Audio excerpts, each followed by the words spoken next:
Okay, तो emotional intelligence का concept दिया था सोल्वे एंड मेयर ने 1990 में। ओके, क्यों दिया था उन्होंने कॉन्सेप्ट? एक मिनट, अब मैं इसके लिए अपनी बुक पे रेफरेंस ले रहा हूँ। ये ठीक ठाक लिखा हुआ है इसमें, कुछ ज्यादा कम नहीं लिखा हुआ, हम समझ लेंगे, जाने दो।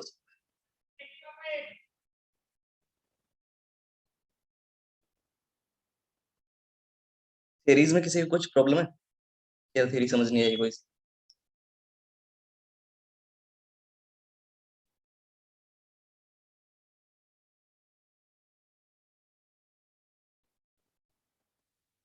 Okay, concept of emotional intelligence. देखो, इमोशनल इंटेलिजेंस का कॉन्सेप्ट जो दिया था सोल्वेन मेयर ने 1990 में।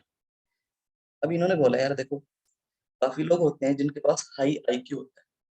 ओके, उनका आईक्यू में भी 130 एक्सीड कर रहा हो, 145 भी एक्सीड कर रहा हो, तो 130 से ऊपर के होते हैं ना, वो एज ए गिफ्टेड। ओके, हम उनको गिफ्टेड बोल देते हैं।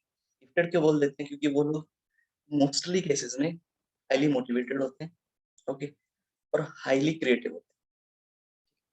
अभी देखो यार, एक कॉन्सेप्ट आता है जो इंडियन बुक्स में अलग लिखा होता है और फॉरेन बुक्स में अलग लिखा होता है। इसलिए मैंने आपको बोला था कि अगर आप कोई रेफरेंस बुक पढ़ना चाहते हो, एक्स्ट्रा बुक अपने इग्नू से एक्स्ट्रा, मेनली इंटेलिजेंस के ऊपर, ओके, सो तो उसमें से इंडियन बुक्स आप नहीं पढ़ना।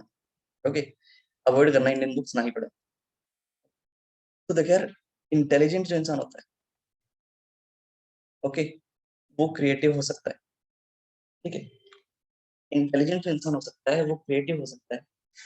क्या इंसान जो क्रिएटिव होता है जरूरी है वो इंटेलिजेंट हो? बताओ।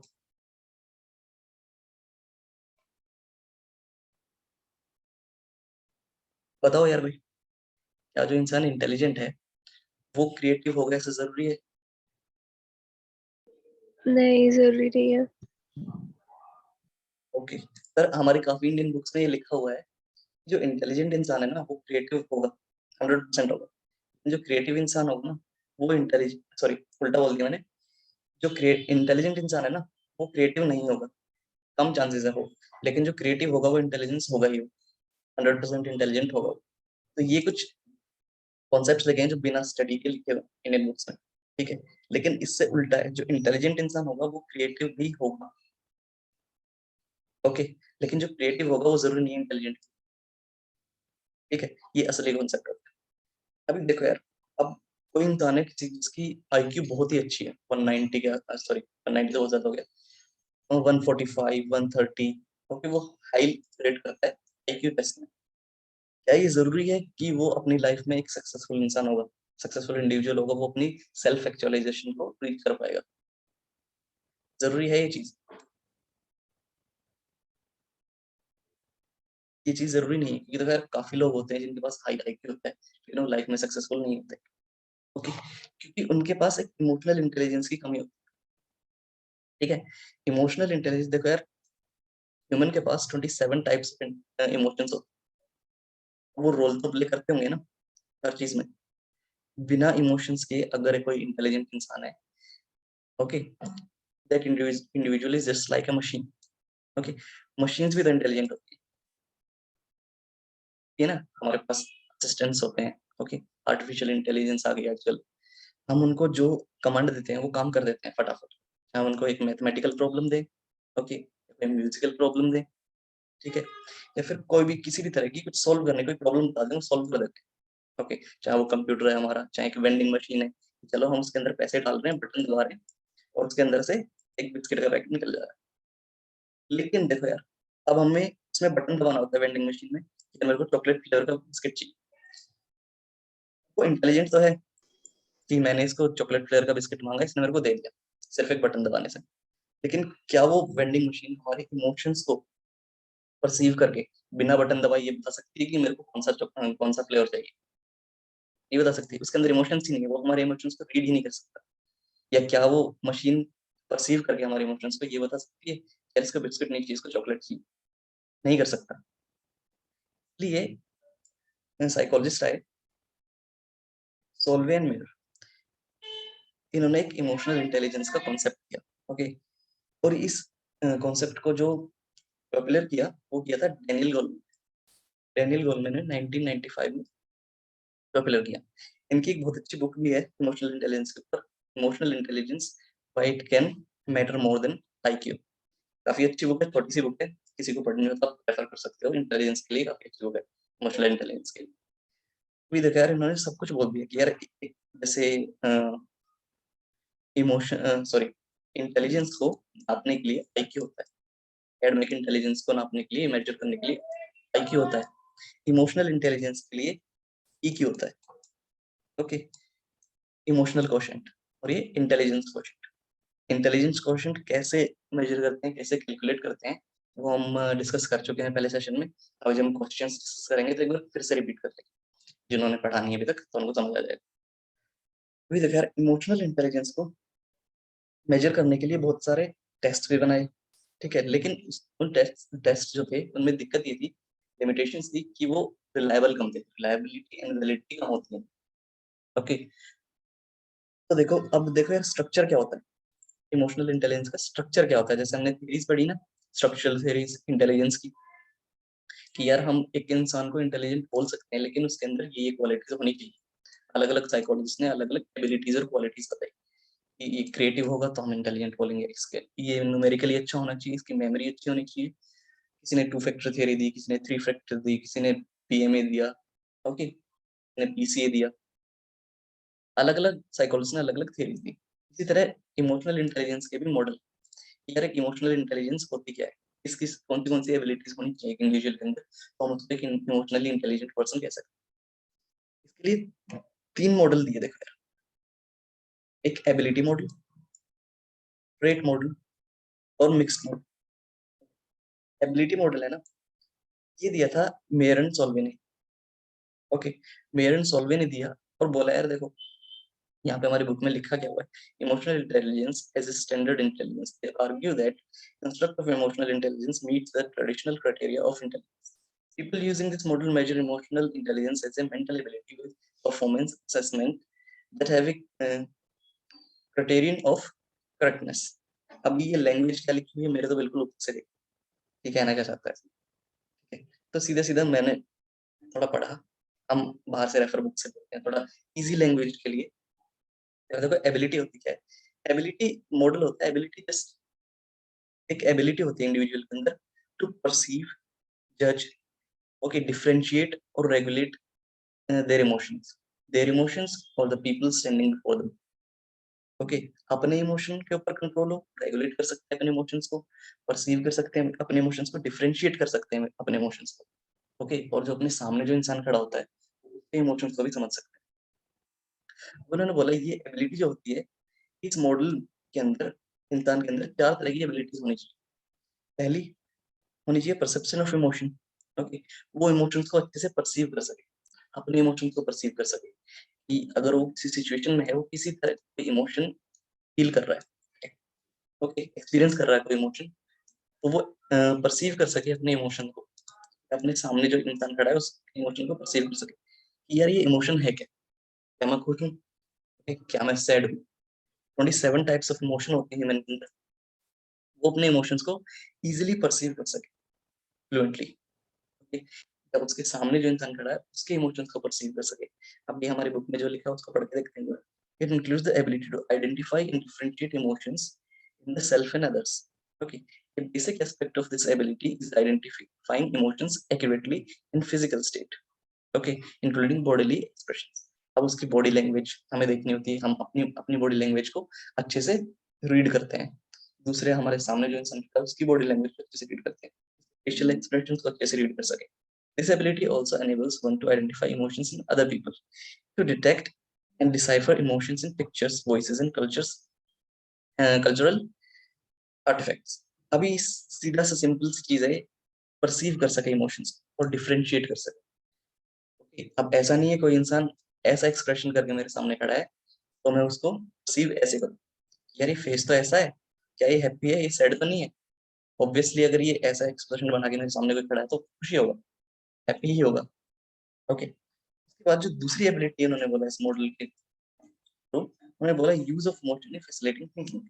अभी देखो यार, कुछ लोग होते हैं जिनका आईक्यू बहुत हाई होता है, ओके, उनके पास सॉल्यूशंस होते हैं हर चीज के लिए, लेकिन अपना इमोशनल एस्पेक्ट वो यूज नहीं करते। ओके, कॉन्वर्जेंट थिंकिंग होती है, डाइवर्जेंट थिंकिंग होती है। अभी जैसे हमने कल बात भी की थी कॉन्वर्जेंट एंड डाइवर्जेंट की 101 में, कि देखो यार, एक प्रॉब्लम है, इसके मे बी बहुत सारे सॉल्यूशंस हो सकते हैं, लेकिन एक इंटेलिजेंट इंसान है कि वो कुछ ज्यादा सोच नहीं रहा, वो एक कॉन्वर्जेंट थिंकर है। वो डायरेक्ट जो सॉल्यूशंस को पता है ना पहले से, वो उसी पे जाएगा। जैसे हमने एक मोबाइल का एग्जांपल लिया था, चार्जर का एग्जांपल लिया था, सॉरी, चार्जर है, एक मोबाइल का चार्जर है, हमें पता है मोबाइल में कनेक्ट होता है, मोबाइल को चार्ज करेगा। अब मेरे पास एक ब्लूटूथ है, वायरलेस ईयरफोन्स हैं, अब उसके पास भी एक चार्जर है, उसका भी एक चार्जर है मेरे पास। अब वो चार्जर हो गया खराब, जो ब्लूटूथ वाला है, तो मैं क्या अपनी कॉन्वर्जेंट थिंकिंग यूज कर रहा हूँ कि नहीं, मेरे को इसका ही चार्जर चाहिए इसको चार्ज करने के लिए, या मैं उसको मोबाइल के चार्जर से भी चार्ज कर सकता हूँ। This is divergent thinking. जब प्रॉब्लम होती है, वो उसके अलग अलग डायरेक्शंस में अपनी इंटेलिजेंस को यूज करके सॉल्यूशंस ढूंढता है। ओके, अब देखो, मे बी वो यहाँ पे इमोशनल एस्पेक्ट यूज नहीं करता। ओके, लेकिन कई जगह ऐसी होती है जहाँ इंसान अपनी प्रॉब्लम्स को सॉल्व करने के लिए इमोशंस का यूज करता है। ओके, तो वो इंसान जो है, इंडिविजुअल है, वो एबल होना चाहिए अपने इमोशंस को यूज करने में, किसी भी प्रॉब्लम को सॉल्व करने के लिए, किसी भी हायर ऑर्डर कॉग्निशन के प्रोसेस में अपने इमोशंस को यूज कर सके। अभी हम थोड़ा सा पढ़ते हैं, बुक में लिखा है। Okay, sorry, use of emotions to facilitate thinking. This refers to using emotions to facilitate cognitive activities such as reasoning, problem solving, and interpersonal communication. It includes skills for generating emotions to aid judgment and memory process. It also includes the ability for producing emotional state to foster different thinking styles. अब सीधी normal एक easy language में देखें तो यार, उस इंसान के पास एक एबिलिटी होनी चाहिए कि वो अपने इमोशंस को अपनी कॉग्निटिव प्रोसेसेस में यूज कर सके, रीजनिंग में, प्रॉब्लम सॉल्विंग में, इंटरपर्सनल कम्युनिकेशंस में। ओके, उसके बाद जो थर्ड एबिलिटी इन्होंने बताया कि यार थर्ड एबिलिटी भी होनी चाहिए। थर्ड एबिलिटी कौन सी होती है? Understanding and analysing emotions. इसमें देखते हैं लिखा क्या हुआ है यहाँ पे। This includes the ability to comprehend the language and meaning of emotions, as well as an understanding of antecedents of emotions. Skills in this component includes labeling emotions with accurate language, as well as recognize similarities and differences between emotions. अभी देखो यार, जब हम emotion study करते हैं, okay, हमारी जो book है ना 101, उसके अंदर एक इमोशन का चैप्टर है। जब हम उस चैप्टर को पढ़ेंगे तो उसमें बताया हुआ है कि हम इमोशन को एक्सपीरियंस कैसे करते हैं, किसी भी इमोशन को एक्सपीरियंस कैसे करते हैं। तो देखिए मैं ओवरव्यू दे देता हूँ थोड़ा सा, ज्यादा डिटेल में यहाँ पे नहीं जाऊंगा मैं, कि हम जब किसी इमोशन का एक्सपीरियंस करते हैं, तो पहले हमारे अंदर बायोलॉजिकल चेंजेस होते हैं। ओके, बायोलॉजिकल चेंजेस होंगे, हमारे एक्सप्रेशंस चेंज होंगे। ओके, हम जो फील कर रहे हैं उसके हिसाब से एक्सप्रेशन चेंज होंगे। अब अलग अलग थियरीज है, देखो यार, अलग अलग थियरीज है। कुछ कहते हैं कि बायोलॉजिकल चेंजेस और एक्सप्रेशन चेंज होने के बाद हम खुद से लेबल करते हैं इमोशन को, कि अगर मैं ऐसा फील कर रहा हूँ, मेरी हार्ट बीट बहुत तेज है, अगर मैं बायोलॉजिकल चेंजेस की बात करूँ, मेरे को पसीना आ रहा है, मेरी हार्ट बीट बहुत तेज है, ओके, मेरा फेस पेल हो रहा है, ओके, शिवरिंग हो रही है, तो मैं उसको मे बी फियर का लेबल दे सकता हूँ, ये फियर है। ओके, अब ये लेबलिंग होती है, ये उसके लिए बोल रहा है, अंडरस्टैंडिंग और एनालाइजिंग कर सकें हम अपने इमोशंस की, अच्छे से लेबल कर सकें, सही लेबल कर सकें। ऐसा नहीं है कि मैं कुछ फील कुछ और कर रहा हूँ, मैं उसको लेबल कुछ और कर रहा हूँ। ओके, मैं अपने इमोशंस को रिकॉग्नाइज कर सकूं, मेरे सामने जो एक इंडिविजुअल है जिससे मैं बातें कर रहा हूँ, उसके इमोशंस को एनालाइज कर सकूं, और उसको अच्छे से परफेक्ट लैंग्वेज में लेबल कर सकूं कि यार ये वाला इमोशन है। ओके, इसमें आगे लिखा है interpreting origins of emotions, recognizing transitions between emotions। अब मैं पूरा एनालाइज कर सकूं ये क्या चीज हुई थी जिससे इसको ऐसा फील हो रहा है। क्या मैंने, चल यार देखो ऐसे देखो कि दो इंसान बात कर रहे हैं, ए बात कर रहा है बी से। ओके, अब ये नोटिस कर रहा है कि इसकी फेशियल एक्सप्रेशन चेंज हो रहा है, क्योंकि इसका बिहेव थोड़ा चेंज हो रहा है, तो ये एनालाइज कर सके कि बी के बिहेवियर को, इसके इमोशन को एनालाइज कर सके कि रीजन क्या है इस चीज का, जो ट्रांजिशन हुई है इसके इमोशन में। ओके, वो सब कुछ अंडरस्टैंड कर सके, रियलाइज कर सके, रिकॉग्नाइज कर सके, इसके अंदर ये अंडरस्टैंडिंग भी होनी चाहिए। ओके, फोर्थ है जो रिफ्लेक्टिव रेगुलेशन ऑफ इमोशंस। देखो यार इसमें थोड़ा सा पढ़ते हैं। It includes the ability to regulate and modify an emotional response in one's and others. अब रेगुलेशन होनी चाहिए उसके अंदर, वो रेगुलेट कर सके अपने इमोशंस को। कैसे रेगुलेट कर सके? वो ऑफिस में खड़ा है, ओके, ऑफिस में एक इंसान खड़ा है, सामने उसका बॉस खड़ा है, ओके, उनकी कुछ बात हुई, मे बी जो कलीग है, सॉरी, मे बी जो कलीग है उसको गुस्सा आ रहा है, वो कुछ अनप्लेजेंट बोलना चाहता है, लेकिन वो नहीं बोल सकता, वो देखता है कि ये मेरा सीनियर है, ओके। अगर वो यहाँ बोल देता है कुछ भी जो उसके मन में आएगा, तो हम बोलेंगे कि वो उसका रेगुलेशन नहीं, ओके, अपने जो इमोशंस हैं वो अपने इमोशंस को रेगुलेट नहीं कर पाता, ओके। बेसिकली इसका मतलब ये है कि इंसान बोलने से पहले, एक्शन से पहले सोचे, ओके, थिंक बिफोर एक्ट वाली चीजें, समझ आई? कि अपने इमोशंस को रेगुलेट कर सके, मॉड्यूलेट कर सके, रोक सके, कंट्रोल कर सके। मेनली अगर बायोलॉजिकल ट्रेट की बात करें तो वो इंसान कंस्ट्रेंट हाई होना चाहिए उसका, हाई कंस्ट्रेंट में होना चाहिए, वो अपने इम्पल्सेस को कंट्रोल कर सके, रेगुलेट कर सके अपने इमोशंस को। तो ये मेनली जो मेयर एंड सॉल्वेंट दिया था, एबिलिटी मॉडल था। इसमें कोई प्रॉब्लम है तो बताओ, कुछ समझ नहीं आया तो। साहिल, इसमें फर्स्ट वाला और जो अभी थर्ड वाला बताया कि मतलब परसेप्शन ऑफ इमोशन और अंडरस्टैंडिंग एंड एनालाइजिंग इमोशन, दोनों काइंड ऑफ सेम ही हो गए ना? मतलब उसमें कौन? प्रिसीव कर रहा है वो इमोशन को, और दूसरे मतलब तीसरे वाले में वो मतलब अंडरस्टैंड कर रहा है, समझ रहा है कि किस टाइप का इमोशन है। दोनों हाँ काइंड देखो, ऑफ सेम हो गए ना? सेम नहीं हुआ, थोड़ा सा डिफरेंस है। देखो मैं बताता हूँ क्या डिफरेंस है। जहाँ पे हम परसीव कर रहे हैं सिर्फ इमोशन को, ओके, परसीव कर रहे हैं, हम सिर्फ डिफरेंशिएट कर पा रहे हैं कि ये इमोशन इससे अलग है ना? कि अगर उसका अच्छा। एक्सप्रेशन ऐसा है और एक एक्सप्रेशन ऐसा है, तो हम डिफरेंशिएट कर पा रहे हैं कि ये दोनों अलग है, सेम नहीं है, ठीक जैसे है। पहले में वो खुश है, हम्म, दूसरे में वो सैड है, तो और तीसरे वाले में हम क्या मतलब आगे और क्या डिटरमाइन करेंगे? कि इसमें तो प्रिसीव कर रहे हैं कि जो खुश है या अंडरस्टैंडिंग सैड है। जो अंडरस्टैंडिंग और एनालाइजिंग है ना, वहां पे क्या होता है, हम उसको लेबल कर रहे हैं एक प्रॉपर इमोशन के साथ। परसीव और डिफरेंशिएट में हम कर रहे हैं, सिर्फ डिफरेंशिएट कर पा रहे हैं हम कि यार ये अलग अलग परसीव कर पा रहे हैं हम चीज, है ना? ये दोनों इमोशन सेम नहीं हो सकते, ओके। अच्छा। अब एनालाइजिंग में हम उसको लेबल कर रहे हैं कि ये प्रॉपर इमोशन कौन सा है। हमारे पास 27 इमोशंस हैं, ये है कौन सा? अच्छा। क्लियर है? ओके। ठीक है जी, clear। और कोई प्रॉब्लम किसी को नहीं। मॉडल में? ओके। तो अगर दूसरा एक मॉडल आया trait model, okay, trait model ज्यादा इंपॉर्टेंट है नहीं, ओके, ये सिर्फ छोटी सी चीज है, एक स्टेटमेंट को सपोर्ट करता है। हाँ, एक स्टेटमेंट है जो हम बचपन से यूज करते आ रहे हैं, कहते हैं कि भाई जो जैसा होता है सामने वाला उसको वैसे ही दिखता है, बोलते हैं ना बचपन से ही, जो जैसा होता है उसको सब वैसे ही दिखता है ना? तो ये उस स्टेटमेंट को कहीं कुछ हद तक सपोर्ट करता है। इसमें लिखा गया है, behavioral dispositions and self perceived ability and is measured through self report questioning। अभी देखो यार, ये क्या होता है, अब जो एक इंडिविजुअल है उसकी ट्रेट्स क्या हैं, ओके, वो खुद को कैसे परसीव करता है, क्या वो अपनी नेगेटिव्स पे ज्यादा ध्यान देता है या वो पॉजिटिव्स पे ज्यादा ध्यान देता है? अब जो उसके सामने जो इंसान होगा ना, उसको, सॉरी, उसके सामने एक इंसान खड़ा है जिससे वो बातें कर रहा है, ओके, वो वही ट्रेड्स उस इंसान में पहले ढूंढने की कोशिश करेगा जो उसके पास डोमिनेंट होंगे।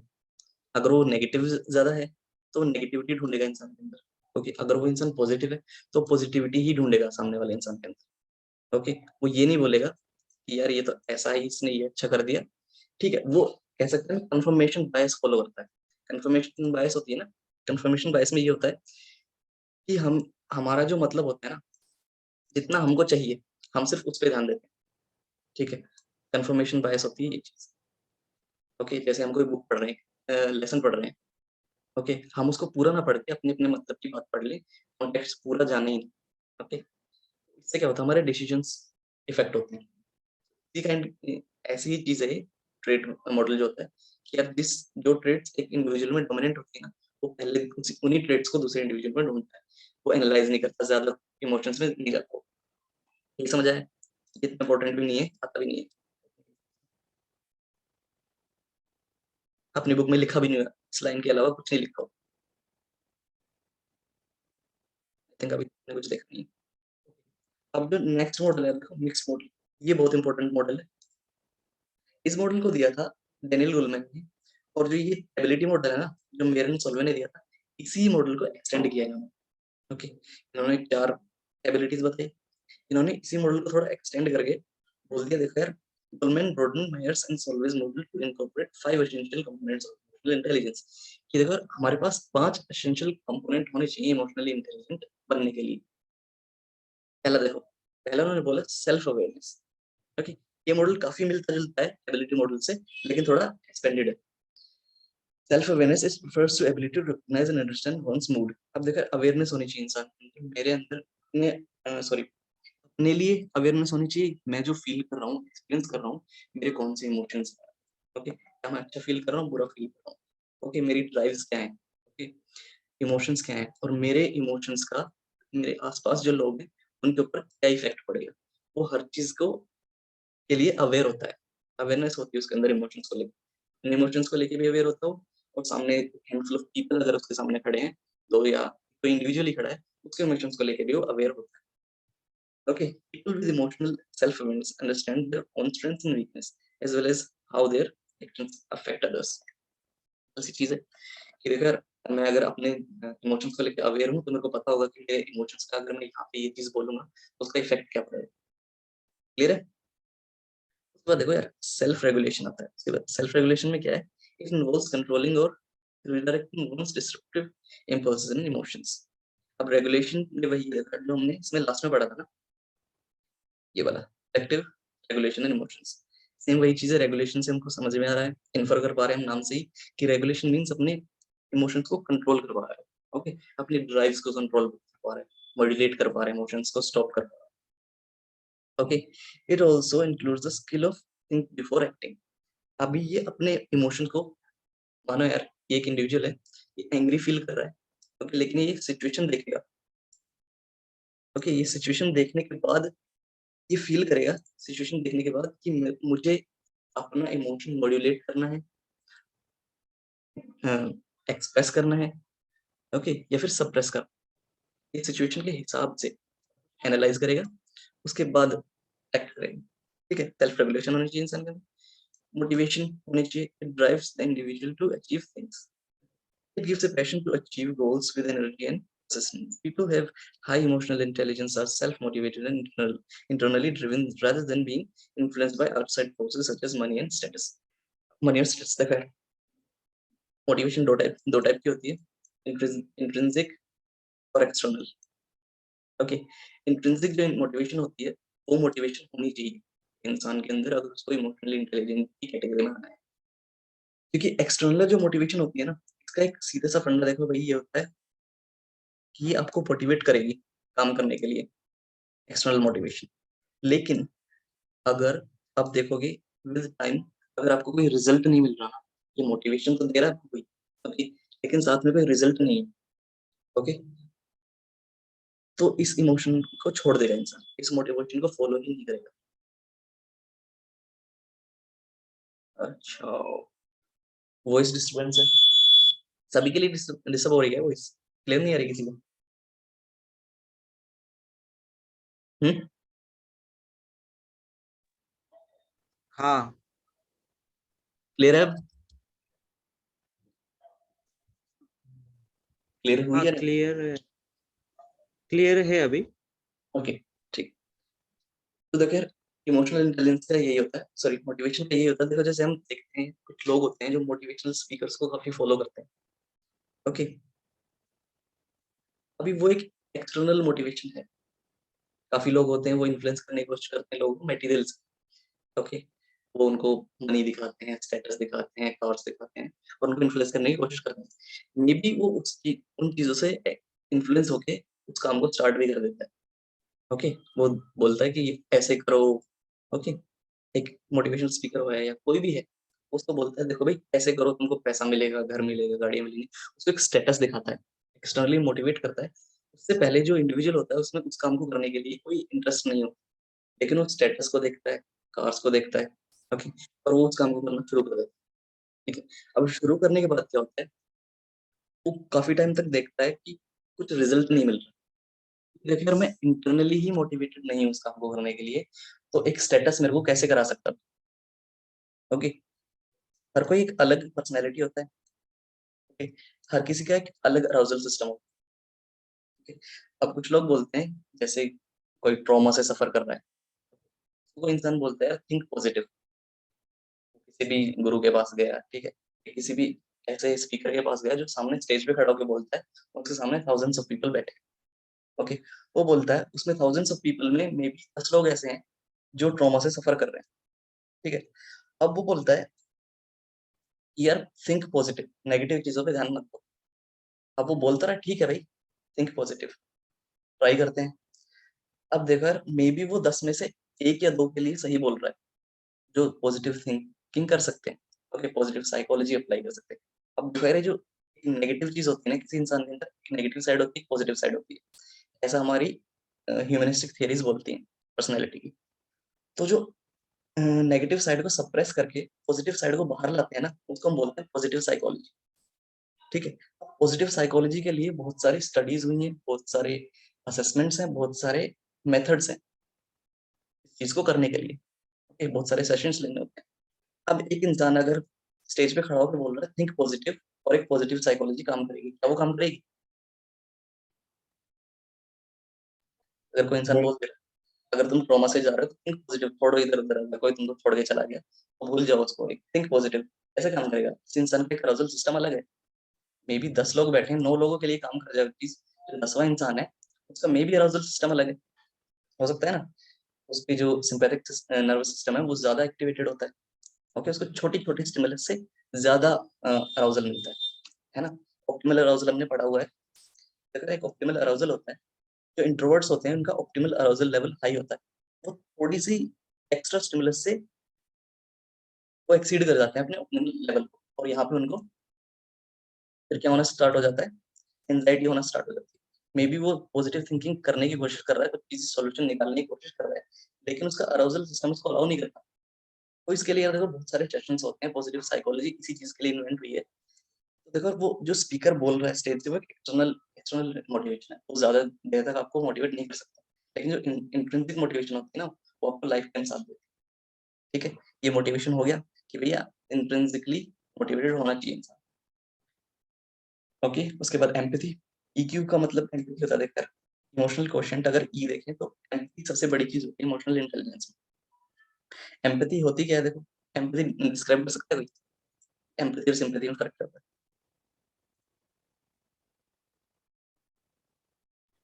एम्पैथी मतलब दूसरे कैसा फील कर रहे हैं, मतलब उनका इमोशन वो क्या फील कर रहे हैं, वही हुआ। है? और सिंपैथी मतलब उस चीज पे दया करना, आई थिंक दया ही होता है, एक्ट करना उसके ओके, दया करना ही सिंपैथी। एम्पैथी क्या होता है देखो, एम्पैथी सीधी सी चीज है। सिंपैथी होता है हम किसी को अगर देख रहे हैं किसी कंडीशन में जो कि मिजरेबल कंडीशन है, नहीं होनी चाहिए उसके When we साथ। feel his or her condition. सही बात है बिल्कुल। Exactly. जब जब हम उसको उसके इमोशन को परसीव करके उसकी इमोशनल स्टेट के हिसाब से उसको ट्रीट करते हैं, है ना, यही होता है ना। यार तुम ऐसा फील कर रहे हो तो मैं तुम्हारी इमोशनल स्टेट के हिसाब से मैं तुमको ट्रीट करूंगा। Okay, it is ability to understand the emotion of other people. मैं आपके इमोशन समझ पा रहा हूँ, ठीक है। जैसे आप इमोशनल स्टेट में हो मैं वैसा ही कहूंगा, ऐसा नहीं है कि मैं सिर्फ सिंपैथी दिखा रहा हूँ। Okay, as well as to feel what other are feeling. Need to treat other people according to there. तो इसका एग्जांपल मतलब अगर कोई जॉली मूड में है तो हम भी मतलब बिल्कुल खुश होकर बात कर रहे हैं, और कोई मतलब सैड है तो हम भी उसी तरह मतलब रिसीव कर पा रहे हैं उसके इमोशन, क्या कैसा वो फील कर रहा है, और हम भी उसी तरह एक्ट कर रहे हैं। फिर सिंपैथी में मतलब कि मतलब बस हम दया कर रहे हैं उसके ऊपर, यही हुआ ना। हाँ, तो सिंपैथी मतलब अगर मींस वो लोग सिर्फ दया दिखा रहे हो।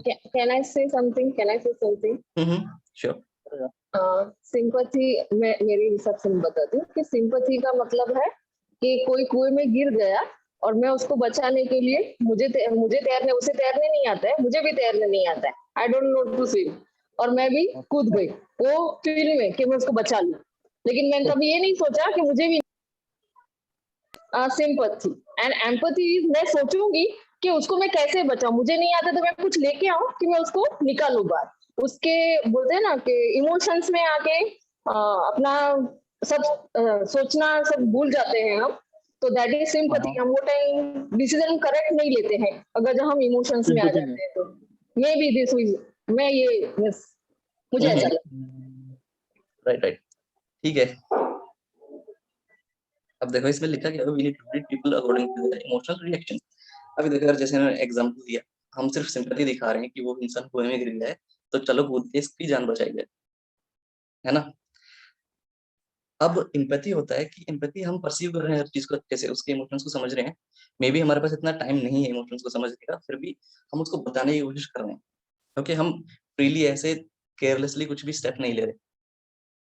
ओके, जैसे हम एग्जांपल लें, एक छोटी सी अगर एग्जांपल मैं बताऊं, तो यहाँ पे कितने लोग हैं, 9 लोग हैं सेशन में। अगर मैं बात करूं, सुनैना यहाँ बैठी है, okay? और साक्षी इसके साइड में बैठी हुई। ओके, अब मैं सुनैना को बोलूं, यार तुम एक ऐसी एक्टिविटी बोलो कि साक्षी को करनी होगी अभी कैमरा ऑन कर। ओके, तो मे बी वो बोले अभी चलो ये एक दूसरे को जानते नहीं, ठीक है। अगर ये क्लासमेट्स होते तो ये इसको मुश्किल से मुश्किल टास्क दे देते, ये डांस करेगी या सिंगिंग करेगी, कुछ भी करेगी। लेकिन अगर मैं बोल दूं अब जो टास्क तुमने इसको दिया है ना, इसको नहीं करना, तुमको करना है। ओके, अभी एम्बेरस हो रही है कि मैं तो नहीं कर सकती, मेरे को तो शर्म आती है, मैं तो स्टेज फोबिया है, फलाना ढिकाना कुछ भी है। वो खुद नहीं करना चाहती लेकिन इसको दे रही है, उसने बिना इमोशनल स्टेट समझे इसको दे दिया। लेकिन अगर ये सिचुएशन को परसीव करे कि ये ऐसे है, नहीं कर पाएगी, मे बी इसको फोबिया हो सकता है, किसी तरह का स्टेज फोबिया हो सकता है, क्लास्ट्रोफोबिया होता है, कैसा भी हो सकता है, तो इसकी इमोशंस को समझ रही है। समझ आया कॉन्सेप्ट? है। यस, ओके, उसके बाद है सोशल स्किल। सोशल स्किल क्या होती है? Social skill, it helps in managing relationship and building social network. It is the ability to inspire others and induce desired responses from them. Social skill सीधी सी चीज है कि सोशल स्किल होनी चाहिए एक इमोशनली इंटेलिजेंट पर्सन में। वो सोशली कैसा बिहेव करता है, लोगों के साथ रिलेशन कैसी है उसकी। ओके, अपनी सोशल स्किल से वो दूसरे की, जो मेरे सामने इंसान है, वो उसको इन्फ्लुएंस कर पा रहा है, ओके, मोटिवेट कर पा रहा है किसी चीज के लिए। ओके, एक रेपो है, ट्रस्ट करते हैं उस पर लोग। ठीक है, समझ आ गया ये चीज? सोशल स्किल ज्यादा एक्सप्लेन करने की जरूरत है नहीं शायद। ठीक है, ओके। इमोशनल इंटेलिजेंस में कोई इश्यू किसी को, कोई डाउट? No it's clear.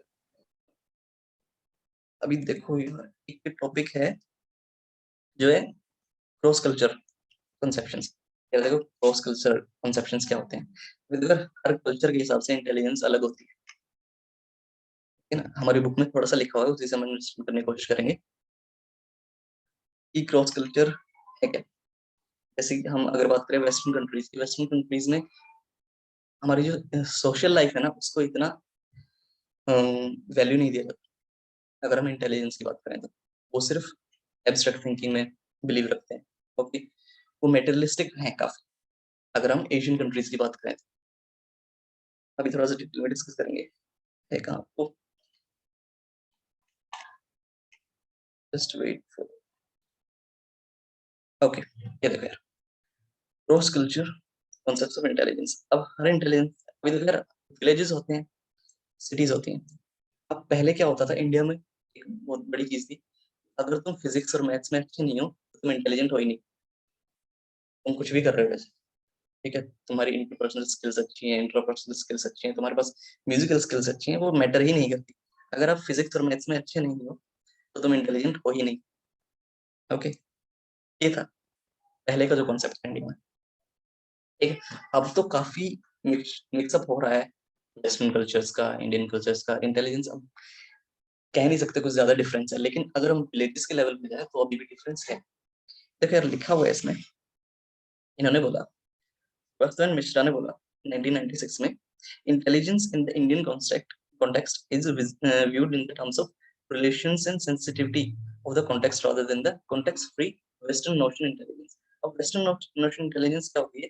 वो लोग सिर्फ abstract thinking, generalization, ओके, वो सिर्फ सक्सेस की बात करते हैं, कैसा? materialistic success. ओके, पैसा होना चाहिए, वहां मैं मार्स पे जाऊंगी, ये जाऊँ, वो करूँ, ठीक है। लेकिन इंडियन कॉन्टेक्स्ट में इंटेलिजेंस होती है social intelligence, sensitive to context, कि मेरे रिलेशंस कैसे हैं। ओके, अभी जैसे कुछ वेस्टर्न लोग आते हैं, जो एशियन कंट्रीज में आते हैं, तो वो देखते हैं लोगों के रिलेशनशिप्स काफी अच्छे हैं यहाँ पर। ओके, वो काफी सरप्राइज होते हैं, क्योंकि वहां पर ये कॉन्सेप्ट ही नहीं है कि चलो अपनी फैमिली के साथ रहो, नेबर्स के साथ इतना इंडल्जमेंट नहीं होता वहाँ पे, काफी कम इंडल्जमेंट होता है। इंडियन कॉन्टेक्स्ट के हिसाब से देखो यहाँ पे लिखा हुआ है, in the study they reported that Indian notion of intelligence is multifaceted which includes not only the cognitive competence। यहाँ पे सिर्फ cognitive इंटेलिजेंस काफी नहीं इंडियन कॉन्टेक्स्ट के हिसाब से। आगे उन्होंने बताया कि क्या चाहिए इंडियन इंटेलिजेंस के कॉन्सेप्ट में, कॉन्टेक्स्ट में है क्या। उन्होंने बोला कि यहाँ पे देखो यार, सोशल कंपेटेंस होना चाहिए, ओके, एंटरप्रेन्योरल कंपेटेंस होना चाहिए, कॉग्निटिव होना चाहिए। ओके, अभी इन्होंने बताया भी कॉग्निटिव कंपेटेंस होते क्या है। It includes aspects such as planning, decision making, sensitivity to context, reflection and communication। यार देखो, प्रॉब्लम सॉल्विंग अच्छी चाहिए, डिसीजन मेकिंग अच्छी, सेंसिटिव होना चाहिए कॉन्टेक्स्ट के। ओके, इमोशनल कंपेटेंस, जो इमोशनल एस्पेक्ट है इंडियन इंटेलिजेंस के हिसाब से, वो होना चाहिए feature such as control of emotions पे कंट्रोल होना चाहिए, एक्सप्रेसिंग काइंड होना चाहिए, इंसान पेशेंट होना चाहिए। ओके, एडजस्टमेंट अच्छी होनी चाहिए इंसान की, एम्पैथी, ऑनेस्टी। बोलना है कुछ? ओके, उसके बाद सोशल मैं मीटिंग से बाहर निकल गया, नेट नहीं चल रहा था। क्या कवर हुआ? खत्म हो गया वो? इमोशनल इंटेलिजेंस कवर हो गया है। अच्छा, ठीक है, कोई नहीं। बेसिकली कुछ नहीं, हमने मोटिवेशन बात की है, और वो दो टॉपिक की थे, मोटिवेशन और सोशल। उसके बाद हमने ये फ्रेश स्टार्ट किया। अभी इसमें मैंने एम्पैथी और सिंपैथी का मतलब अभी देखा था, जब अभी आ रहा था, तो उसमें वही है कि सिंपैथी में बेसिकली सॉरोफुल इमोशंस को ही करते हैं और हम अपने आप रिसीव करते हैं, और एम्पैथी में हम दूसरों का रिसीव करते हैं। तो मेरे को ज्यादा अच्छा एग्जांपल लगा मेरे को। बिल्कुल, एग्जैक्टली। Continue। उसके बाद फिर हमने सोशल स्किल डिस्कस किया कि यार सोशल स्किल होनी चाहिए किसी भी इमोशनल इंटेलिजेंट इंसान में, और इंट्रिंसिकली मोटिवेटेड होना चाहिए, वो एक्सटर्नल मोटिवेशन उस पर काम नहीं करना चाहिए, मतलब एक्सटर्नल मोटिवेशन से कोई भी काम नहीं कर सकता, इंट्रिंसिकली वो मोटिवेटेड होना चाहिए। ओके, इसकी बात की थी हमने। उसके बाद हमने फ्रेश स्टार्ट किया क्रॉस कल्चर क्या डिफरेंसेस होते हैं इंटेलिजेंस में। यहाँ पे हम बात करें सोशल की, हमने इमोशनल एस्पेक्ट डिस्कस कर लिया है, कॉग्निटिव कर लिया है, हम सोशल वाला करेंगे कि सोशल कंपेटेंस क्या होता है। Social competence involves attributes like obedience, helping the needy, adherence to norms, okay, respecting parents and aspect. ये एक चीज है जो वेस्टर्न इंटेलिजेंस है ना, उसमें मिसिंग है, जितना हमें सिखाया गया है इतनी ज्यादा मिसिंग नहीं है कि जैसे हमको दिखाया जाता है कि वेस्टर्न कल्चर पर ऐसा है ऐसा है, ऐसा भी नहीं है। काफी मिथ्स होते हैं कल्चर के बारे में, जैसे कि इंडियन कल्चर के बारे में काफी मिथ्स हैं वेस्टर्न कंट्रीज में, और वेस्टर्न कल्चर के बारे में भी काफी मिथ्स हैं जो हमारी एशियन कंट्रीज में होती है। लेकिन काफी हद तक एक सोशल जो कॉम्पिटेंस है वो मिसिंग होता है वेस्टर्न कल्चर में, western intelligence. Finally, intellectual behavior also reflects entrepreneurial competence such as ability to hard work। या देखो, वो हार्ड वर्किंग होना चाहिए, इंटेलिजेंट होना है तो उसको, ठीक है, और कमिटमेंट होनी चाहिए उसके अंदर, और पेशेंस होना चाहिए, डिसिप्लिन होना चाहिए। तो ये सारे जो, अगर हम बात करें तो ये इंडियन कॉन्सेप्ट है, इंडियन कॉन्सेप्ट के हिसाब से इंटेलिजेंस है। ओके, जो अब इतना डिफर नहीं करता, क्योंकि यार देखो, आज कल्चर ऐसा है, काफी मिक्सअप हो रहा है कॉन्सेप्ट्स का, थिंकिंग का। अगर हम विलेज में बात करें तो विलेज में देखो ये चीज बहुत मैटर करती है, जो सोशल, कहाँ गया, ये जो सोशल कंपेटेंस है ना, काफी मैटर करती है विलेजेस में। मे बी अर्बन एरियाज भी इतना नहीं करता है, क्योंकि विलेजेस में आप भी देखें, आज भी देखेंगे, तो ये काफी बहुत ज्यादा इसका इन्फ्लुएंस है कि सोशली अच्छा होना चाहिए इंसान, नॉर्म्स जो विलेज के हैं उनको फॉलो करना चाहिए। ओके, हेल्पिंग होना चाहिए, ओबीडियंट होना चाहिए पेरेंट्स का और एल्डर्स का। ऐसा नहीं है उनके मुंह पे कुछ भी कहे कि मैं ये काम नहीं करूँ, वो करते हैं लोग। फिर देखो, ये सिर्फ एक छोटा सा टॉपिक था क्रॉस कल्चर का, इसमें कोई इशू है तो बता दो, मैं कुछ समझ नहीं आया तो फिर हम क्वेश्चंस डिस्कस करेंगे। कॉन्सेप्चुअल क्वेश्चंस है कुछ से 15, तो अच्छे से समझ में आ जाए हमको इंटेलिजेंस का पूरा concept.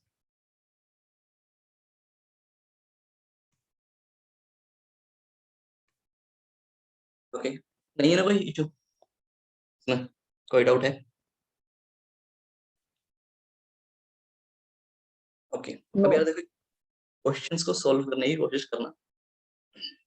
Which of the following statement is most appropriate about intelligence? Okay, अब यहाँ पे अपनी सारी रीडिंग यूज करना जो कि हमने 101 में भी पढ़ी है, ओके 103 में भी पढ़ी है अब तक। ओके देखो, which of the following statement is most appropriate about intelligence? Intelligence क्या है भैया? Ability to do well in school क्या इंटेलिजेंस है? हाँ नो। हो सकता है। देखो कोई अच्छा बच्चा स्कूल में कर रहा है तो इंटेलिजेंट हो सकता है, मान रहे हम, लेकिन सिर्फ स्कूल में अच्छा कर रहा है और बाकी जगह अच्छा नहीं कर रहा, तो ये कैसे इंटेलिजेंट होगा? नहीं होगा। अब देखो multi dimensional having several aspects to it. अब जो इंटेलिजेंस है वो मल्टी डायमेंशनल है, ये हमने थ्योरीज में डिस्कस किया। क्या देखो इंटेलिजेंस जो है एक मल्टी डायमेंशनल है, जरूरी नहीं है कि वो एक मैथमेटिक्स में कोई इंसान अच्छा है, ओके, तो हर चीज में अच्छा हो। ये थ्योरी दी थी एल्फ्रेड बिनेट ने कि देखो यार जो इंसान किसी एक पर्टिकुलर चीज में अच्छा है ना, कि कोई एक जी फैक्टर उसके पास, तो वो हर चीज में इंटेलिजेंट हो। लेकिन ये थ्योरी बाद में क्रिटिसाइज हुई, ओके, बाद में मल्टी फैक्टर थ्योरीज आई और प्राइमरी मेंटल एबिलिटीज आई। ये थ्योरी काफी क्रिटिसाइज हुई कि भैया ऐसा नहीं, ओके, तो ये बात ठीक है कि एक मल्टीपल डायमेंशंस होते हैं इंटेलिजेंस के, जो हमारे 3 डायमेंशन थ्योरी दी थी, जेपी गिलफोर्ड ने भी दी थी और स्टरमैन ने दी, काफी थ्योरीज दी, ठीक है। एक है डिटरमाइंड और फिर एक ऑप्शन है determined only by administrating IQ test. अब ये बोल रहे हैं कि जो सिर्फ आईक्यू टेस्ट में अच्छा स्कोर करेगा वही इंटेलिजेंस है, ऐसी भी कोई बात नहीं भाई, ओके। फंडामेंटली न्यूरोलॉजिकल फंक्शंस, यार देखो न्यूरोलॉजिकल फंक्शंस होते हैं, किसी की ब्रेन में फंक्शंस होंगे तभी कोई इंटेलिजेंट होगा, कोई पर्टिकुलर फंक्शन होता है ब्रेन में। एक इंटेलिजेंट इंसान के में अलग फंक्शन होता होगा और एक डल इंसान के में अलग फंक्शन होता होगा, ये भी नहीं। तो पर्सनैलिटी को हम समझेंगे, personality is a multi dimensional having several aspects. Clear है? यस। अब इंटेलिजेंस इंक्लूड्स, अब इसमें देखो यार ये कुछ स्टेटमेंट्स हैं। अब इंटेलिजेंस किस चीज को इंक्लूड करता है? Capacity to produce novel answers to problem, कह सकते हैं हम कि यार हाँ भाई एक इंटेलिजेंट है इंसान है जो वो क्रिएटिव हो सकता है ना, नोवेल आंसर्स फाइंड कर सकता है किसी प्रॉब्लम के। Ability to produce single response to particular question, अब इसको कैसे बोलेंगे यार? देखो कोई इसके पास सॉल्यूशन आता है, वो एक सिंगल रिस्पॉन्स देता है, ठीक है, वो कोशिश ही नहीं करता डाइवर्जेंट थिंकिंग करने की, तो ये इसको तो हम इंटेलिजेंट नहीं बोल सकते। A set of abilities that allows an individual to learn, हाँ ये भी ठीक बात है, ये एबिलिटी है जो लर्न करा रही है, ठीक है, ओके। इंटेलिजेंट इंसान लर्न करता है अपने एक्सपीरियंसेस से, ओके। अभी ये कहते हैं permanent change in behaviour as a result of experience. अब एक ये बोल रहा है कि एक परमानेंट चेंज होता है, ओके, हम एक्सपीरियंस से परमानेंट चेंज आता है हमारे जो बिहेवियर होता है वो इंटेलिजेंस होता है। अब बताओ यार कौन सा होगा इसमें से? हम हमको ये भी आंसर लग रहा है, ये भी लग रहा है, ये भी लग रहा है, इन तीनों में से कौन सा होगा?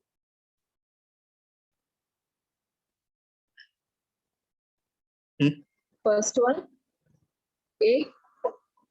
ओके, और कोई?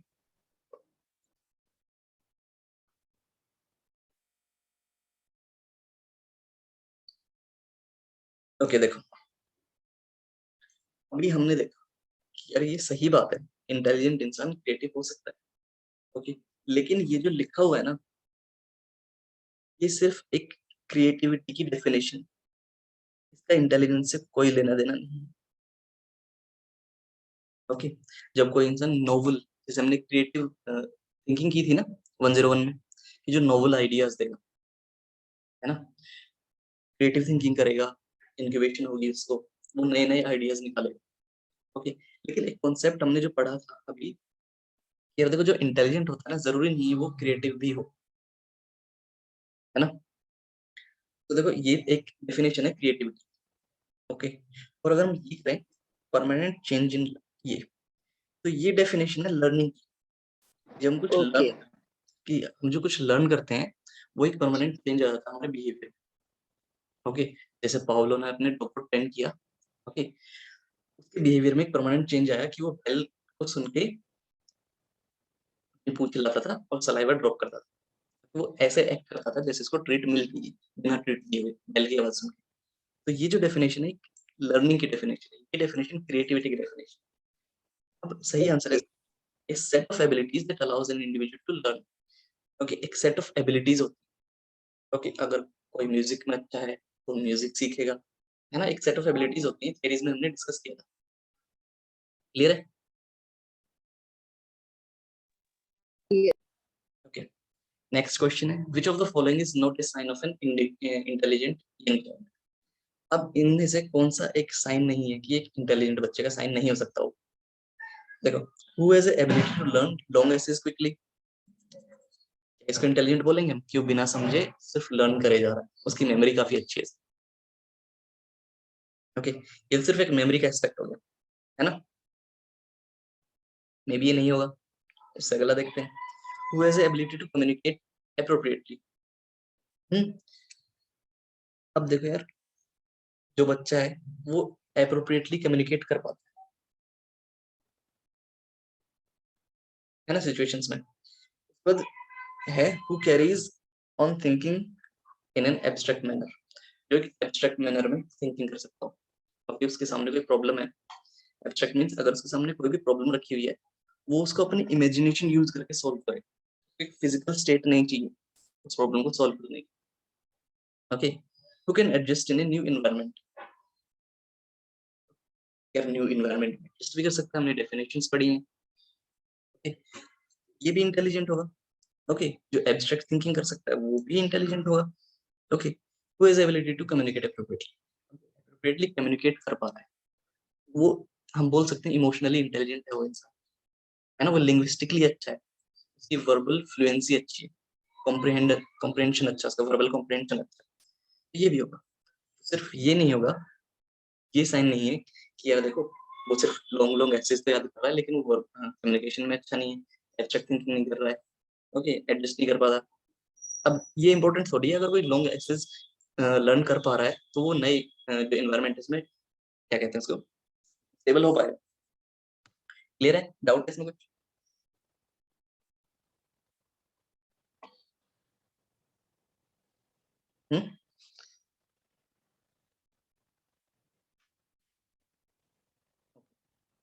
नेक्स्ट क्वेश्चन तो देखेंगे। अच्छा ये बताओ, कितने लोगों को वो नहीं आता है, आईक्यू कैलकुलेट करना नहीं आता है? सबको आता है ना? जिसको नहीं आता मैं बता देता हूँ, बोल बता ही देता हूँ। देखो, a child of 16 years scores 75 in IQ test. What will be the mental age of this child? एक कोई चाइल्ड है, उसको हमने आईक्यू टेस्ट कराया और आया 75। ओके, और उसकी एज है 16 इयर्स। तो हमें बताना है कि इसकी मेंटल एज क्या होगी। देखो यार, अगर आईक्यू 75 आया है मींस बिलो 100। ओके, इस चीज से हम एक चीज कॉम्प्रिहेंड कर सकते हैं, एक चीज इन्फर कर सकते हैं कि उसकी जो मेंटल एज होगी ना उसकी बायोलॉजिकल एज से कम होगी। ठीक है, तो सारे ही कम है, 8 है, 14 है, 15 है, 12 है। ओके, कम होगी। अब देखो फॉर्मूला जो है आईक्यू कैलकुलेट करने का फॉर्मूला है IQ is equal to mental age upon में बायोलॉजिकल एज इनटू 100। ओके, अब देखो यार हमारे पास क्या है, हमारे पास आईक्यू स्कोर उसने बोला है 75 है, ये थोड़ा मैथमेटिकल है। और जो मेंटल एज है हमें पता ही नहीं है। ओके, तो हम इसको एम ए ही कंसीडर करते हैं। और बायोलॉजिकल एज 16 इयर्स इनटू 100। अब इसको हम सॉल्व करते हैं। ओके, मैथमेटिकली सॉल्व करते हैं, तो मैथमेटिकली सॉल्व करने के बाद हमको क्या मिलेगा, 3 4 इज इक्वल टू 12। 12 इयर्स। समझ आया मैंने क्या किया है? Yes.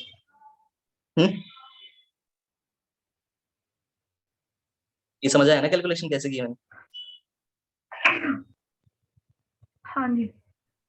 तो हम ये कैलकुलेट कर लेंगे। अब देखो सपोज यहाँ पे होता कि यार उसकी मेंटल एज, अगर हम चलो आईक्यू एक नॉर्मल क्वेश्चन करते हैं कि आईक्यू कैसे कैलकुलेट करते हैं, थोड़ा कॉम्प्लिकेटेड हो गया। आईक्यू को हम कैसे कैलकुलेट करेंगे? सपोज कि आईक्यू नहीं दिया हुआ है 75, ओके, आईक्यू 75 नहीं दिया हुआ है, उन्होंने बोला हुआ है यार देखो जो बच्चे की मेंटल एज है ना, हमें आईक्यू फाइंड करना है, बच्चे की जो मेंटल एज है वो 12 है, ठीक है, और फिर उसकी बायोलॉजिकल एज है, इसका बस आईक्यू निकाल के दिखाओ। आईक्यू निकाल के दिखाएंगे तो कैलकुलेशन थोड़ी इजी होगी, है ना। अब इसको कैलकुलेट करेंगे, 300 into 4, 4 7 जा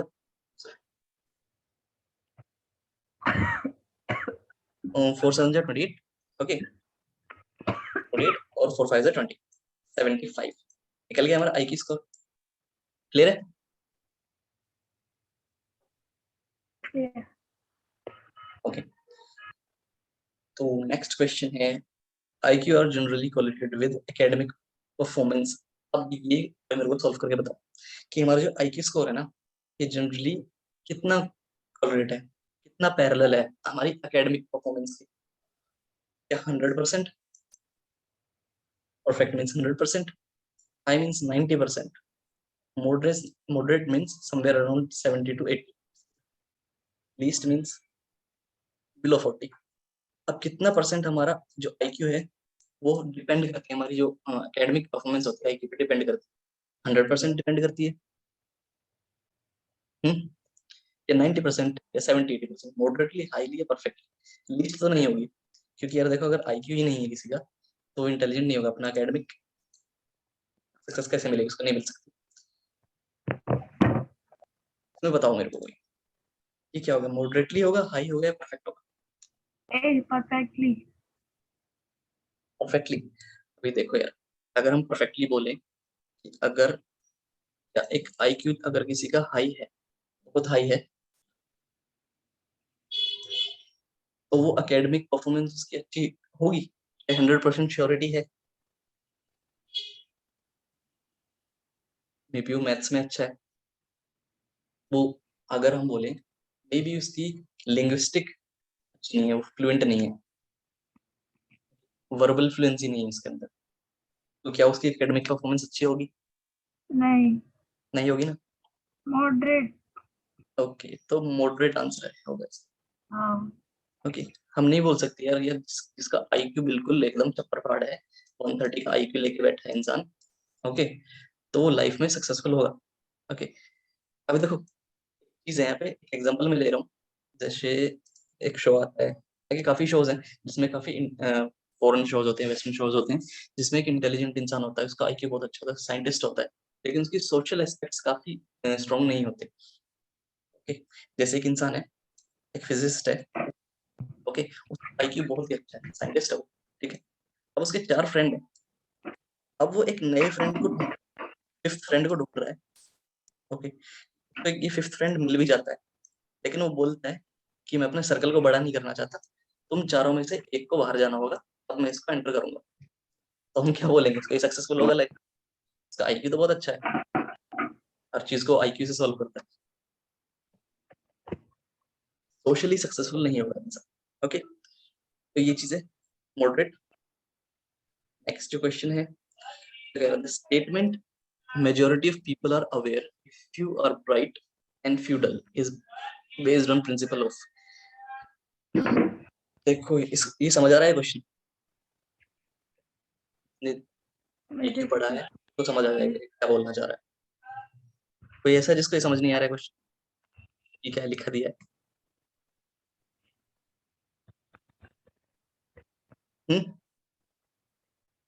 देखो जब आईक्यू टेस्ट A, हुआ,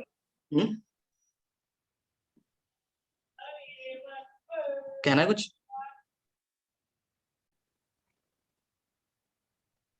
देखो यार, जब आईक्यू टेस्ट डेवलप हुआ ना तो काफी ज्यादा यूज हुआ इसका यूएस के अंदर।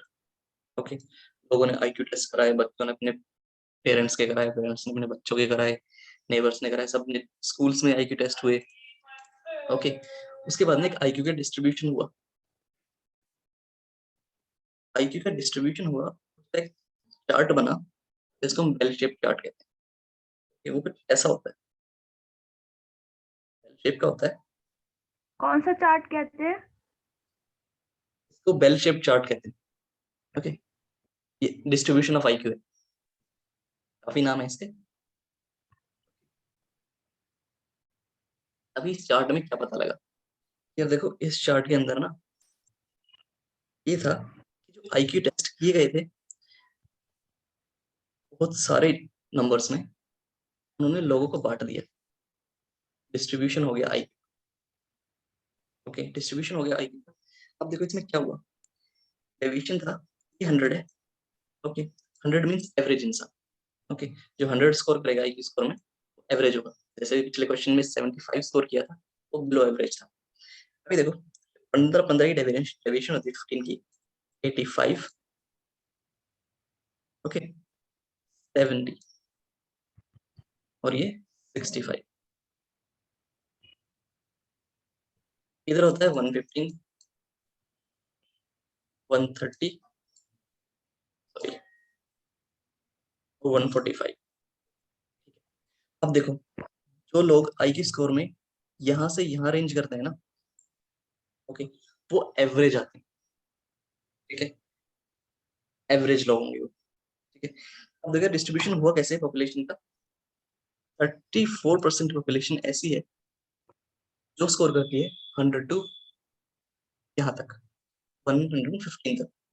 ठीक है, 34% पॉपुलेशन ऐसी है जो स्कोर करती है 85 टू 100। ठीक है, अब 13.5% पॉपुलेशन ऐसी है स्कोर करती है 115 टू 130। ओके, इधर भी ऐसा ही है 13.5% पॉपुलेशन, ठीक है, जो स्कोर करेगी 70 टू 85। 2% पॉपुलेशन ऐसी है, ओके, जो स्कोर करेगी 130 टू 145। और सिर्फ 0.5% पॉपुलेशन ऐसी है जो 145 अबव होती है। सेम इधर है, 2% इधर और 0.5% इधर। इससे हमको पता क्या लगेगा, देखो पता सीधी सी ये लगी हमको, जो 95% लोग हैं ना वर्ल्ड में, वो एवरेज स्कोर करते हैं। अगर हम ऐड करेंगे तो देखो, ऐड करने के बाद देखो यार कितना है, ये है एवरेज, ओके, ये है above average, okay, superior average जिसको बोलते हैं, तो बोलेंगे हम बिलो एवरेज या लोअर एवरेज भी कह सकते हैं। 70 से नीचे जो होंगे वो डल स्टूपिड कह सकते हैं या मेंटली रिटार्डेड कह सकते हैं। 130 से ऊपर गिफ्टेड सुपीरियर लोग। तो 95% जो लोग हैं वो 85 टू 130 115 तक स्कोर करते हैं। ठीक है, अब इसको जो बोलते हैं ना, ये बोलते हैं डिस्ट्रीब्यूशन ऑफ इंटेलिजेंस। अभी स्टेटमेंट क्या कह रही है, majority of people are average. हाँ, 95% एवरेज स्कोर कर रहे हैं। If few are bright and few dull, few bright and few dull, okay, तो ये स्टेटमेंट को सपोर्ट कर रही है डिस्ट्रीब्यूशन ऑफ इंटेलिजेंस। समझ आ गया, इसमें डाउट कोई? नो। Okay. अब एक नेक्स्ट क्वेश्चन पे आ रहे हैं। One of the identical twins, देखो ये हमने नेचर और नर्चर जिसने नहीं पढ़ा है ना, तो मैं थोड़ा ओवरव्यू दूंगा यहाँ पे कि क्या होती है चीज। One of the identical twins brothers is adopted by a social economical rich family and the other by a poor family. After 1 year, which of the following is the most likely observed their IQ? देखो यार, दो बच्चे, दो तरह के twins होते हैं, identical twins, fraternal twins. पता है? हम्म। ओके, देखो आइडेंटिकल ट्विंस जो होते हैं ना यार, देखो वो एक सिंगल एग से फर्टिलाइज एग से फॉर्म होते हैं। ओके, जो फ्रेटर्नल ट्विंस होते हैं वो डिफरेंट ओवम में डिफरेंट फर्टिलाइज्ड एग से फॉर्म होते हैं। ठीक है, इनके सबसे मेन याद रखने वाली चीज है, जो आइडेंटिकल ट्विंस होते हैं ना वो 100% जेनेटिकली सेम होते हैं। ओके, फ्रेटर्नल ट्विंस होते हैं वो 50% जेनेटिकली सेम होते हैं। ये जो इंटेलिजेंस होती है ना, जो आइडेंटिकल ट्विंस की जो इंटेलिजेंस होती है ना, अगर हमको आईक्यू स्कोर देखें तो वो सेम होगा, फ्रेटर्नल ट्विंस का नहीं होगा, डिफर करेगा। अगर हम जो ये है ना आइडेंटिकल ट्विंस, अभी क्वेश्चन में आइडेंटिकल ट्विंस है, तो आइडेंटिकल ट्विंस को हम थोड़ा डिस्कस करते हैं। जी आप ओके, आइडेंटिकल ट्विंस अगर सेम पेरेंट्स उनको नर्चर कर रहे हैं, ओके, उनकी रेयरिंग कर रहे हैं, तो इनका स्कोर जो होगा ना वो सेम रहेगा, ठीक है, 82 तक सेम रहेगा, ठीक है। लेकिन अगर इनको अलग एनवायरनमेंट में रखा जाए, दूर दूर अलग फैमिलीज के साथ आइडेंटिकल ट्विंस को, तो भी कोई बहुत ज्यादा असर नहीं पड़ता है स्कोर में, ठीक है। ये सिर्फ 72 या 76 तक ही ड्रॉप होता है कोरिलेशन उनका। तो सीधी सी बात है, हाँ ये जो चेंज आएगा ना 82 से 72 और 76 तक, इसके लिए हमको मिनिमम 10 इयर्स चाहिए कि उनको दूर दूर रखा जाए, डिफरेंट एनवायरनमेंट में रखा जाए, एक को अच्छे स्कूल में डाला जाए, एक को थोड़े लो लेवल के स्कूल में डाला जाए। एनवायरनमेंट रोल प्ले करता है, लेकिन आइडेंटिकल ट्विंस में इंटेलिजेंस को डिफर करने के लिए बहुत ज्यादा टाइम चाहिए एनवायरनमेंट को। ओके, समझ आया? थोड़ा सा ओवरव्यू दे दिया मैंने, आप बुक में से पढ़ोगे तो इजीली समझ आ जाएगा। अभी देखो, अब बताओ यार, इसने बोल दिया कि एक जो आइडेंटिकल ट्विन है उसको एक रिच फैमिली ने अडॉप्ट कर लिया, एक को पुअर फैमिली ने अडॉप्ट कर लिया। अब देखो यार, सीधी सी बात है, रिच फैमिली उसको अच्छा स्कूल प्रोवाइड करेगी, पुअर फैमिली में भी उसको अच्छा स्कूल प्रोवाइड ना कर सके। ओके, यहाँ पे उसको इन्वायरमेंट ऐसा मिलेगा जहाँ पे लोगों की हेल्थ अच्छी होगी, यहाँ पे मे बी उसको नहीं मिलेगा। ओके, उसको न्यूट्रिशन अच्छा नहीं मिलेगा, मे बी पुअर फैमिली में, यहाँ पे उसको न्यूट्रिशन भी अच्छा मिलेगा। इसको एक सपोर्टिंग एनवायरमेंट मिल रहा है आईक्यू के लिए, इसको मे बी नहीं मिल पाएगा, मे बी मिल पा रहा हो। ओके, ये 1 साल के बाद इनको अलग रखने के बाद, 1 ईयर के बाद इनका आईक्यू स्कोर टेस्ट किया गया, तो क्या होगा? Boy with rich family will score greater than the boy with poor family. ये जो ये बच्चा है रिच फैमिली के साथ, ये आईक्यू स्कोर ज्यादा करेगा, या फिर both will score equally? B.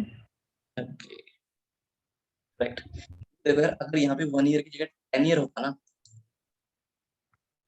10 year होता, तो मे बी हम कह सकते, तो भी हम कह, तो फिर हम कह सकते हैं कि हाँ ए वाला ज्यादा स्कोर करेगा।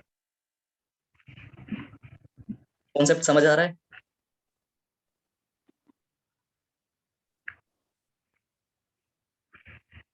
क्लासिफिकेशन ऑफ स्टूडेंट, अब देखो ये एक बहुत ही इंटरेस्टिंग स्टडी आ रही है हमारे सामने कि देखो यार, classification of student in different groups of the basis of their IQ score tend to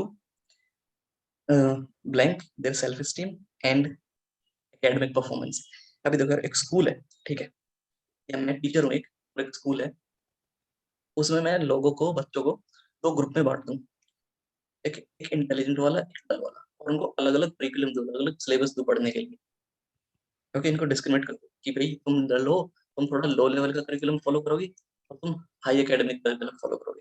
अगर मैं ये कर देता हूँ, ये डिस्क्रिमिनेशन कर देता हूँ स्कूल में, तो मेरे बच्चों की जो परफॉर्मेंस होगी दोनों तरफ, ओके, एस्टीम, सेल्फ एस्टीम और एकेडमिक परफॉर्मेंस, क्या दोनों चीजें इंक्रीज होंगी, या एस्टीम इंक्रीज होगी और एकेडमिक परफॉर्मेंस डिक्रीज होगी, या फिर दोनों चीजें ही इंक्रीज होंगी, या दोनों चीजें डिक्रीज होंगी, या फिर जो सेल्फ एस्टीम है वो सिर्फ डिक्रीज होगी और एकेडमिक परफॉर्मेंस को कोई असर नहीं पड़ेगा? सोचो थोड़ा, क्या होगा? दोनों चीजें इंक्रीज होंगी।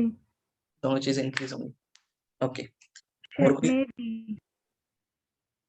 जिसको इससे कुछ डिफरेंस लग रहा हो, डिफरेंट लग रहा हो कि नहीं उनकी तो गिर जाएगी यार, ऐसे थोड़ी होता शायद है।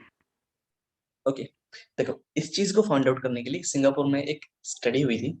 ओके, पहले लोगों ने सोचा था कि हम ऐसा कर दे, अगर उसका रिजल्ट आया होता अच्छा कि यार इंक्रीज हो रही है एकेडमिक परफॉर्मेंस और सेल्फ स्टीम, तो मे बी आज हम लोग भी पढ़ रहे होते ऐसे, है ना, कि हमारे स्कूल में भी ग्रुप्स बटे होते, हमारे कॉलेज में भी ग्रुप्स होते। अभी देखो सिंगापुर में जो स्टडी हुई, उन्होंने सेम किया, लोगों का आईक्यू स्कोर चेक किया और उनको अलग अलग ग्रुप्स में डाल दिया। अब देखो यार, जो ग्रुप था जो इतना आईक्यू स्कोर नहीं था, जिसके पास, जो डल कह सकते हैं, जो बिलो एवरेज थे, अगर हम उनको बोलेंगे यार तुम तो बिलो एवरेज हो, तुम तो डल हो, तुम ये करिकुलम फॉलो करो, उसकी सेल्फ स्टीम का क्या होगा? क्या वो इंक्रीज होगी? नहीं होगी ना, डिक्रीज होगी। डिक्रीज होगी। ओके, सेल्फ स्टीम डिक्रीज होगी। ओके, मे बी जो ये अच्छे वाले बच्चे थे, इंटेलिजेंट बच्चे थे, उनकी सेल्फ स्टीम इंक्रीज हो जाए। ओके, अब ठीक है, उनको करिकुलम दे दिया। अब इन्होंने सोचा, अब जो डिक्रीज हुई जिनकी सेल्फ स्टीम, उन्होंने सोचा जब हमसे उसी सिलेबस में कुछ नहीं हुआ तो हम इस सिलेबस में क्या ही कर लेंगे पास आउट। इनकी एकेडमिक परफॉर्मेंस गिरी।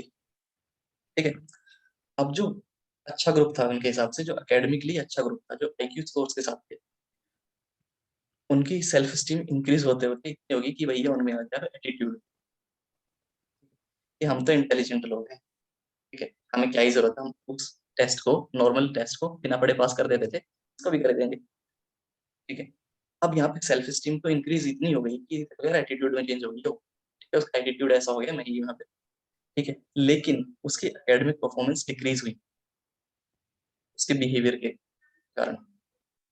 तो इससे हुआ क्या, स्टडी में क्या मिला, साइकोलॉजिस्ट को स्कूल में स्टडी हुई थी कि देखो यार, अगर हम ये डिस्क्रिमिनेशन करते हैं तो बच्चों की सेल्फ स्टीम भी डिक्रीज होगी और उनका एकेडमिक परफॉर्मेंस भी डिक्रीज होगा।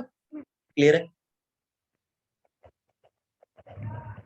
Clear, all clear.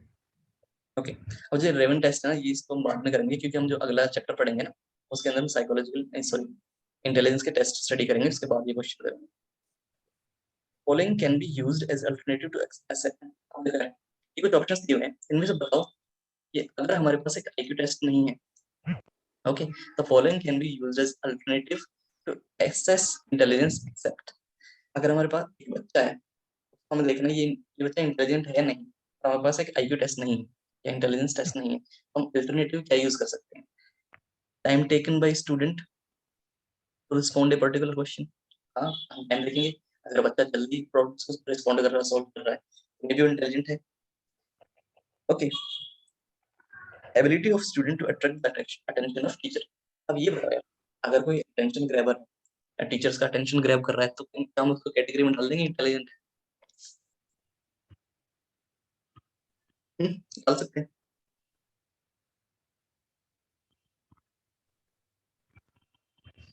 देखो यार, वो अटेंशन कैसे भी ग्रैब कर सकता है, मे बी साथ में बैठे हुए, साथ में बैठा हुआ जो वो है, उसका क्लासमेट है, बेंच पे बैठे हुए, मे बी उसको थप्पड़ मार दे। ओके, स्कूल में बम पटाखे फोड़ दे, है ना, ये इसको थप्पड़ मार दे, ठीक है, बम पटाखे फोड़ दे, या कुछ जरूरी नहीं कुछ अच्छा ही करे, कुछ बुरा करके भी अटेंशन ग्रैब कर सकता है ना, तो इसको हम एज ए इंटेलिजेंस इंक्लूड नहीं कर सकते। तो ये बता कि इसको पेजेंट टेस्ट क्या होता है, पेजेंट टास्क क्या होते हैं? नहीं पता।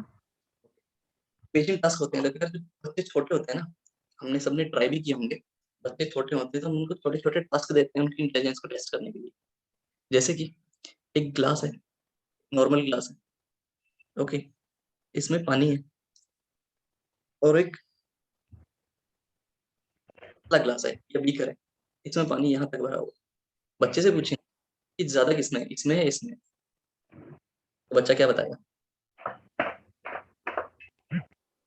जिसमें उसको लेवल ज्यादा दिख रहा है ना, वो बताएगा ये वाला। ऐसे में बच्चों की इंटेलिजेंस टेस्ट, तो ये राउंड रख देते हैं, कुछ डॉट्स बना दें, 1 2 3 4,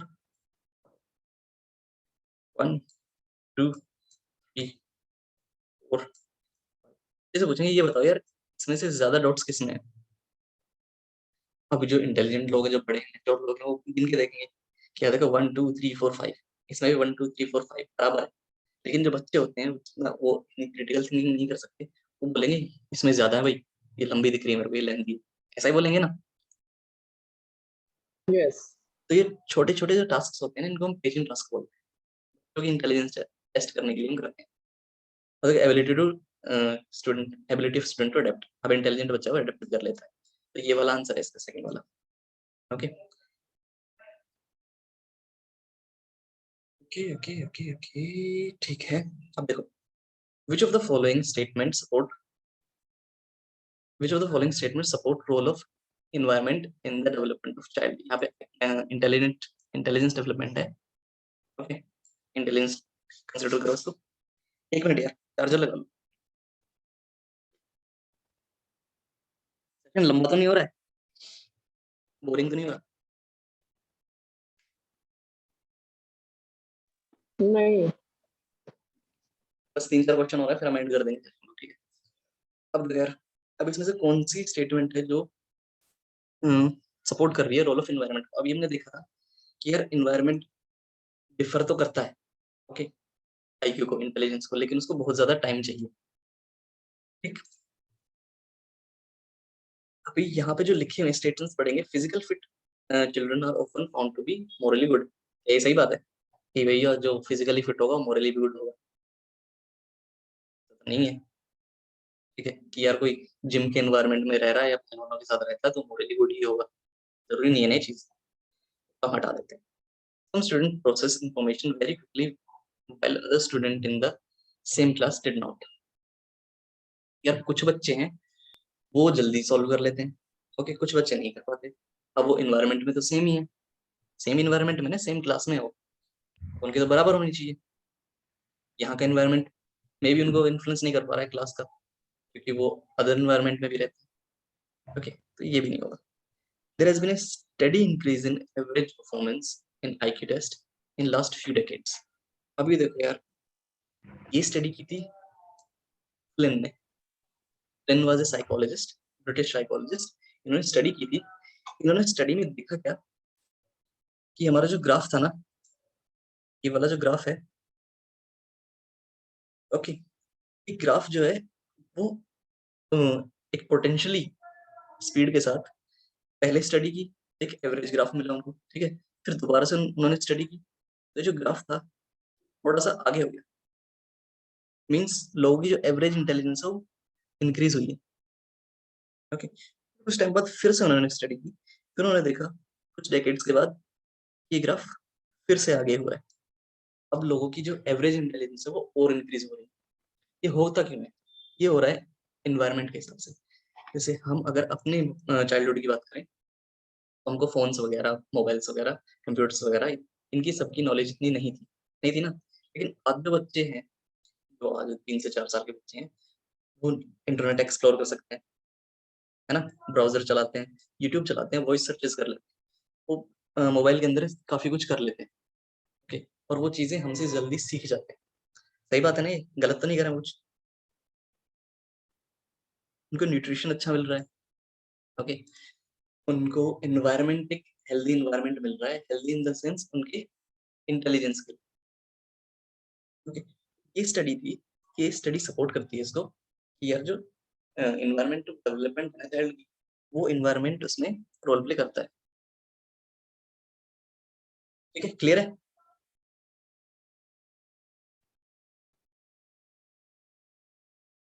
अच्छा, एक और है, ये भी एक चार्ट के बेस पे ही है क्वेश्चन। देखो, 11 year old child scores 130 on IQ test. Calculate the percentage of 11-year-old children this children scored better than. अब बताएगा कोई कि यार 11 साल का बच्चा है, वो 130 स्कोर कर रहा है IQ में, ओके।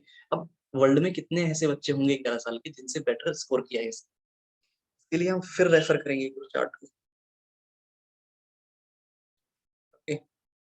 सपोज 130 इसने स्कोर किया है, अब हम देखेंगे यार, देखो हमने देखा कि 95% लोग एवरेज, ओके, 34 इधर है, और इससे पीछे कितने, 13.5 है, ओके। उसके बाद फिर 34 लोग यहाँ पे, 34% लोग यहाँ पे, फिर से 13.5 है, और फिर 2% है, फिर 0.5%।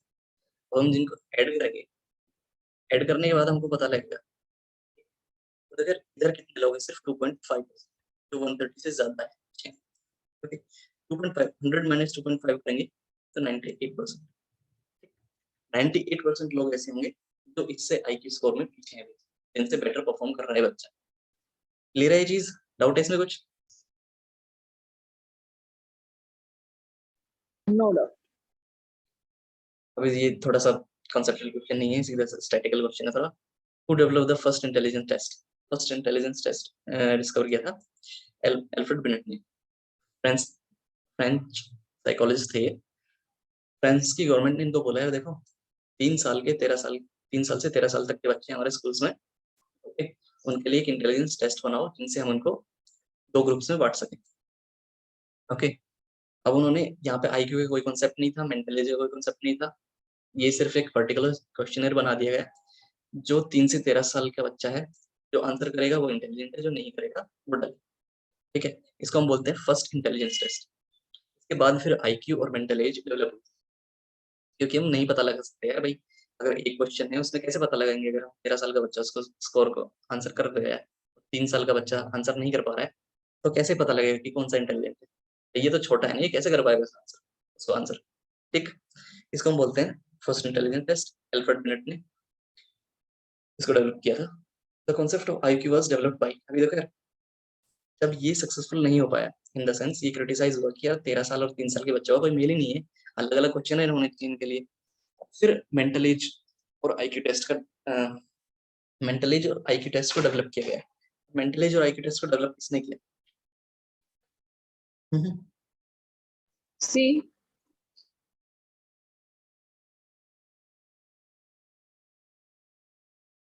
किसने किया? टर्मन? किसी को और कोई लग रहा है? देखो यार, दो लोग आए थे एल्फ्रेड बिनेट के बाद, विलियम स्टर्न, ओके, और टर्नर। विलियम स्टर्न ने और एल्फ्रेड बिनेट ने मिलके कॉन्सेप्ट दिया था मेंटल एज। ठीक है, मेंटल एज और आईक्यू का, सॉरी गलत बोल दिया मैंने, विलियम स्टर्न ने कॉन्सेप्ट दिया था आईक्यू का, ओके। मेंटल एज का कॉन्सेप्ट दिया था एल्फ्रेड बिनेट और थियोडोर ने, थियोडोर साइमन, वो दोनों एसोसिएट थे, उन्होंने दिया था। और टर्मन ने क्या किया था? टर्मन ने आईक्यू का फॉर्मूला दिया था। ये जो आईक्यू का फॉर्मूला हमने डिस्कस किया था ना अभी, हाँ भाई, ये इनटू 100, ये वाला फॉर्मूला दिया था टर्मन ने। ठीक है, लेकिन जो आईक्यू का कॉन्सेप्ट दिया था वो विलियम स्टर्मन ने दिया था। क्लियर? 1912 में ये जो आईक्यू का कॉन्सेप्ट आया था, ये आया था 1912 में। और ये जो टर्मन ने दिया था ना आईक्यू का फॉर्मूला, ये दिया था 1916 में। क्लियर है? ओके, यहाँ क्वेश्चन खत्म होते हैं। अब अच्छा, ये क्वेश्चन है जो हमने कल डिस्कस किया था, which of the following is not a part of Sternberg's triangle theory of intelligence. हमने पीसीए बात की थी, प्रैक्टिकल, क्रिएटिव, एनालिटिकल। अब इनमें से कौन सी चीज उसका पार्ट नहीं है? Analytical, practical, creative, special. Special नहीं है, इसी क्वेश्चन। ठीक है, अब हम यहाँ पे इस सेशन को कंक्लूड करते हैं। आई होप कि एक अच्छी ग्रास्प आ गई होगी इंटेलिजेंस की, है ना? और